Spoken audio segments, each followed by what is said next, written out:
নমস্কার সবাইকে, ওয়ান্ডার মহুয়ার নতুন একটি ভিডিওতে সকলকে স্বাগত। আজকে রবিবার আর এখন সকাল 9টা। তাহলে আজকের ভিডিওটা শুরু করি। আজকের ভিডিওটা একটু দেরি করেই শুরু করেছি, কারণ অন্য দিনের তুলনায় আজকে একটু ঘুম থেকে উঠতেও দেরি হয়েছে। আর তাছাড়া ঘরের কিছু এক্সট্রা কাজ ছিল, সেইগুলো ভাবলাম সেরে নিয়ে তারপরে একেবারে আজকের ভিডিওটা শুরু করি। গতকাল রাতের মেজে রাখা বাসনগুলো ওগুলো আগে এখন গুছিয়ে জায়গায় রেখে দিই, তাহলে রান্নাঘরটা একেবারে পরিষ্কার হয়ে যাবে। আর রান্নাঘরটা পরিষ্কার থাকলে কাজগুলো সারতেও সুবিধা হয়। প্রত্যেক দিন রাতে ঘুমোতে যাওয়ার আগে আমার ম্যান্ডেটরি কিছু কাজকর্ম থাকে, আমি সেগুলোকে সব সময় সেরে রাখার চেষ্টা করি। সেগুলো সারা থাকলে আমার মনে হয় সকালের 50% কাজ আমার সারা হয়ে যায়।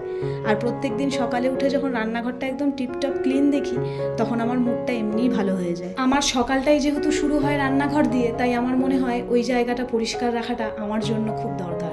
আজকে সকাল থেকে ওয়েদারটা এত সুন্দর, মানে আমি যখন ঘুম থেকে উঠেছি তাই ভাবলাম আজকের ব্রেকফাস্টটা একটু ব্যালকানিতে বসেই খাই। ওয়েদারটা মেঘলাও রয়েছে, একটু পরেই বৃষ্টি নামবে, আর তার সঙ্গে হাওয়া দিচ্ছে, মিলিয়ে মিশিয়ে দারুণ একটা ব্যাপার।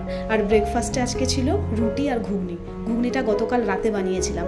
আমি যেদিনকেই ঘুগনি বানাই একটু বেশি করেই বানাই, যাতে পরের দিন সকালেও খাওয়া যায়। এর আগের ভিডিওতে আপনাদেরকে দেখিয়েছিলাম অজয় বেশ কিছু প্লান্টস এনেছিল ঘরের জন্য, তো সেইগুলো ওইভাবেই পড়েছিল। ওইগুলোকে নিয়ে ওর আর বসার সময় হচ্ছিল না, তাই আজকে সকালে ঘুম থেকে উঠেই গাছগুলোকে নিয়ে বসে পড়েছে। এদিকের গাছগুলো সমস্ত কিছু গোছানো হয়ে গেলে এখন আবার বেরিয়ে পড়বে। আজকে একটু মার্কেটে যাবে অ্যাকোরিয়ামের জন্য বেশ কিছু মাছ আনতে, তাই ভাবছি আজকে আপনাদেরকে অ্যাকোরিয়ামটা একবার দেখাবো। আপনাদের মধ্যে কয়েকজন আমার অ্যাকোরিয়ামটা দেখতে চেয়েছেন। আর এইদিকে এই যে গাছগুলো ঘরের সমস্ত রেডি হয়ে গেছে। টিভি ক্যাবিনেটের সামনে যে স্নেক প্ল্যান্ট আপনারা দেখেছিলেন, ওইটা এখানে নিয়ে চলে আসা হয়েছে। আর একটা ছোট স্নেক প্ল্যান্ট আনা হয়েছে, সেটাও ঘরে রাখা হয়েছে।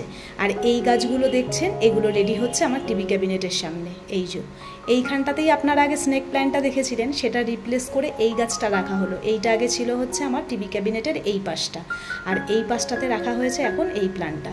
দুটো একই রকম দেখতে বলে অজয় বলল দেখতে ভালো লাগবে, তো আপাতত তো এরকমই রয়েছে। জানি না, পরে চাইলে চেঞ্জও হতে পারে, সেটা সম্পূর্ণ ডিপেন্ড করে অজয়ের মুডের উপর। অজয় বেরোতে না বেরোতেই এর মধ্যে বৃষ্টি নেমে গেছে। এক্ষুনি ব্যালকানিটা পরিষ্কার করে গাছের সমস্ত কাজকর্ম করেই বেরালো, আর এরই মধ্যে বৃষ্টি হয়ে ব্যালকানিটার অবস্থা আবার কি হয়েছে। এখন তো বৃষ্টি হলেই এরকম হয়, আর আমরা দুজন মিলে ব্যালকানিটা পরিষ্কার করতেই থাকি। আর একটা জিনিস দেখাই আপনাদেরকে, এই দেখুন নীলকণ্ঠ ফুলের গাছটা তো আপনারা দেখেইছিলেন, তার মধ্যে অজয় এরকম আর্চ মতো করে দিয়েছে। এর মধ্যে দিয়েই গাছটা বড় হবে। আর এর মধ্যে তো আরও অনেক ছোট ছোট নীলকণ্ঠের চারা বেরিয়েছে, আর কালকে আরও কয়েকটা দানা ছড়িয়ে দিয়েছে। আসলে যে কটা দানা ছড়ানো হয় সব কটা থেকে তো গাছ হয় না, আর এর মধ্যে দিয়ে গাছগুলো এখন আস্তে আস্তে বড় হবে। আর যখন পুরো ঝাঁকড়া হয়ে নীলকণ্ঠ ফুল হবে, দেখতে দারুণ লাগবে। আমি তো সেই দিনটার অপেক্ষায় আছি। এই যে আপনারা আমার ফ্ল্যাটে এত গাছ দেখেন, গাছগুলো এত ওয়েল মেনটেন থাকে, সেগুলো সম্পূর্ণ অজয়ের জন্য। কোথায় কি গাছ লাগাতে হবে, সেটা লাগালে কোন দেখতে ভালো লাগবে কিনা, বা সেগুলোর টেক কেয়ার করা, সেগুলো সমস্ত কিছু অজয় করে। সেগুলোকে নিয়ে আমার একদমই মাথা ঘামাতে হয় না। তবে হ্যাঁ, ওর সাথে থাকতে থাকতে আমিও এখন গাছ সম্পর্কে অনেক কিছু জেনে গেছি, আর গাছের প্রতি একটা আলাদাই ভালোবাসা জন্মেছে। যাই হোক, গতকাল কিচেনের জন্য বেশ কিছু জিনিস কিনে নিয়ে এসেছি, সেইটাই এখন আপনাদেরকে দেখাবো। প্রথমে কিনেছি এই 3 লেয়ারের ট্রলিটা, আলু পেঁয়াজ এই সমস্ত জিনিস রাখার জন্য। আমার আগেরটা প্লাস্টিকের ছিল, কিন্তু তাতে না স্টোরেজ বেশি ছিল না, রাখা যেত না, সেই জন্যই এইটা কেনা। তারপরে কিনেছি এই একটা সুন্দর স্টিলের হাঁড়ি। আসলে 3 বছর আগে যখন আমার সংসারটা আলাদা হয়, তখন মা আমাকে বেশ কিছু বাসন দিয়েছিল, আর তার সঙ্গে আমিও কিনেছিলাম বেশ কয়েকটা বাসন। 3 বছর হয়ে গেল। তারপরে এই ফ্ল্যাটে আসার পর চিন্তা করলাম এখন যে কয়েকটা বাসন আমার এখন পাল্টানো উচিত। সেইটা ভেবেই একটা হাঁড়ি আর এই একটা ননস্টিকের কড়াই নিয়ে এসেছি। ননস্টিকের কড়াই একটা আমার আগের আছে, আর আমি একটা গৃহপ্রবেশেও পেয়েছি, আর এটা আমি সবসময় রান্না করব। গৃহপ্রবেশে যেটা পেয়েছি সেটা ভাবছি ঠাকুরের জন্যই রেখে দেবো, মাঝে মধ্যে ঠাকুরকে ওর মধ্যে কিছু রান্না করে দেবো। তো এখন একটু টক দই খাবো আমি আর ডোডো দুজনেই। ডোডো বাড়ি থাকলে আমার সাথে সাথে ওকেও আমি একটু টক দই দিই।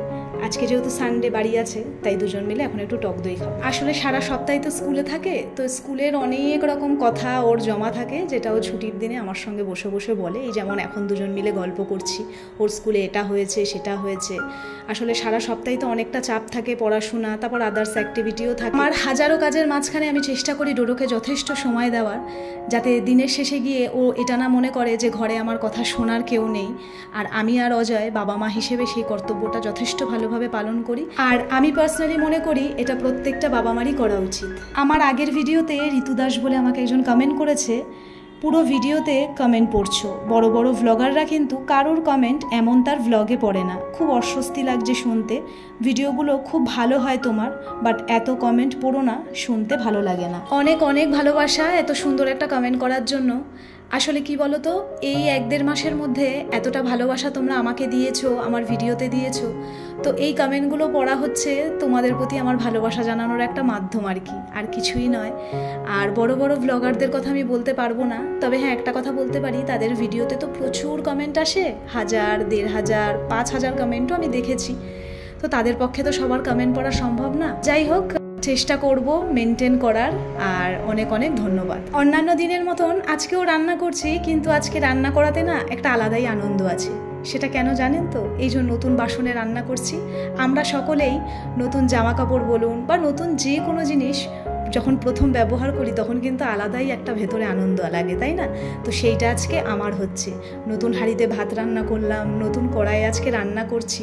ডোডো কি বলছিল জানেন তো সকালে, যে মাম্মাম তুমি তো নতুন হাঁড়িতে রান্না করবে, তুমি নতুন কড়াইয়ে চিকেন রান্না করবে, তো আজকে রান্নার তো খুব টেস্ট হবে। নতুন বাসনে রান্না করছি বলে আজকে একটা নতুন রেসিপিও ট্রাই করছি।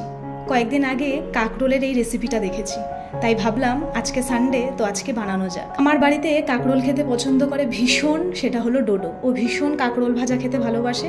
আর আমার বাড়িতে কাকরোল আসলে আমি সচরাচর ওটাকে ভাজাই করি, কিন্তু এই প্রথমবার আমি কাকরোলের একটা অন্যরকম রেসিপি ট্রাই করতে যাচ্ছি। আপনারা অনেকেই হয়তো কাকরোলের এই রেসিপিটা ট্রাই করেছেন বা দেখেছেন, কিন্তু আমি এই প্রথমবার বানাচ্ছি। কাকরোলগুলোকে উপর থেকে হালকা করে চেঁচে নিয়ে মাঝখান থেকে এইভাবে ফালি করে দানাগুলোকে বার করে নিয়েছি। আর পেস্টের জন্য এখানে বানিয়েছি কাজু, পোস্ত আর চারমগজ, শুকনো লঙ্কা, কাঁচা লঙ্কা আর কাঁকরোলের দানাগুলো একদমই জল ছাড়া পেস্ট করেছি। আর এইভাবে কাঁকরোলের মধ্যেগুলোকে ভরে দিয়ে একটা ডিম ফাটিয়ে নিচ্ছি। ডিমটা কিন্তু আমি ভিডিওতে দেখিনি, ওখানে অন্য কিছুর হয়তো একটা স্লারি বানিয়েছিল। আমি ভাবলাম আমি এখানে ডিম দিয়ে ট্রাই করি, সেই জন্য আমি এখানে একটা ডিম দিয়েছি। আর কড়াইটাকে আগে খালি করে নিই। তো যাই হোক, পরিষ্কার করে নিয়ে কড়াইটা ঠিক এইভাবে ডিমটার মধ্যে চুবিয়ে চুবিয়ে এবার তেলে কাঁকরোলগুলোকে আস্তে আস্তে ভাজবো। নিত্য নতুন যে কোনো রান্না আমার বানাতে এত ভালো লাগে, তাই আমি যখনই কোনো নিত্য নতুন রান্না দেখি তখনই আমি আগে ওটা আমার ডিভাইসে সেভ করে নিই, যে পরে ওটাকে আমি বানাবো। কাঁকরোলের এই রেসিপিটা দেখার পর থেকে আমি আর থাকতেই পারছিলাম না, ভাবছিলাম কবে বানাবো। তো এই দেখুন, এইভাবে হালকা হালকা করে ভেজে নিচ্ছি। চলুন, হয়ে গেছে আমার ভাজা। আর এদিকে অজয়ও চলে এসেছে। ওই যে বললাম সকালবেলা ও মার্কেটে গেছিল কিছু মাছ আনতে, দেখলাম বেশ কিছু স্টোন এনেছে এই নিয়ন গ্রিন কালারের। বেশ ভালো লাগছে কিন্তু অ্যাকোরিয়ামে দেওয়ার পরে দেখুন পুরো লুকটাই বদলে গেছে। আসলে বেশ কিছুদিন ধরে অজয় ভাবছিল যে অ্যাকোরিয়ামের জন্য কিছু মাছ আনবে, কিন্তু সময়ের জন্য যেতে পারছিল না। আজকে যেহেতু একটু কাজের প্রেশারটা কম ছিল, তাই সকালে উঠেই চলে গেছিল। আমার বিয়ের পর থেকে আমি অজয়কে অনেক রকমের মাছ অ্যাকোরিয়ামে রাখতে দেখেছি, অনেক রকমের। এখন আপাতত যে মাছগুলো রয়েছে সেগুলো হচ্ছে এঞ্জেল। ভালো লাগে বেশ মাছগুলো, মানে অ্যাকোরিয়াম নাকি খুব কম নোংরা করে অজয় বলে এই মাছগুলো।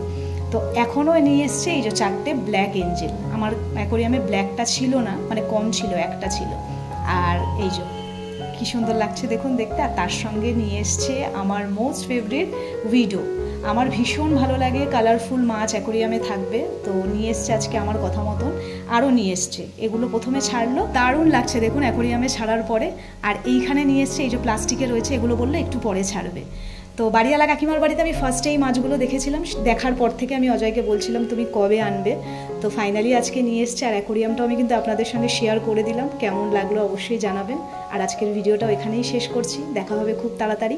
সকলে ভালো থাকবেন, সুস্থ থাকবেন, অবশ্যই নিজেদের খেয়াল রাখবেন। আর ভিডিওটা আমার কেমন লাগলো জানাতে কিন্তু একদম ভুলবেন না। দেখা হচ্ছে খুব তাড়াতাড়ি।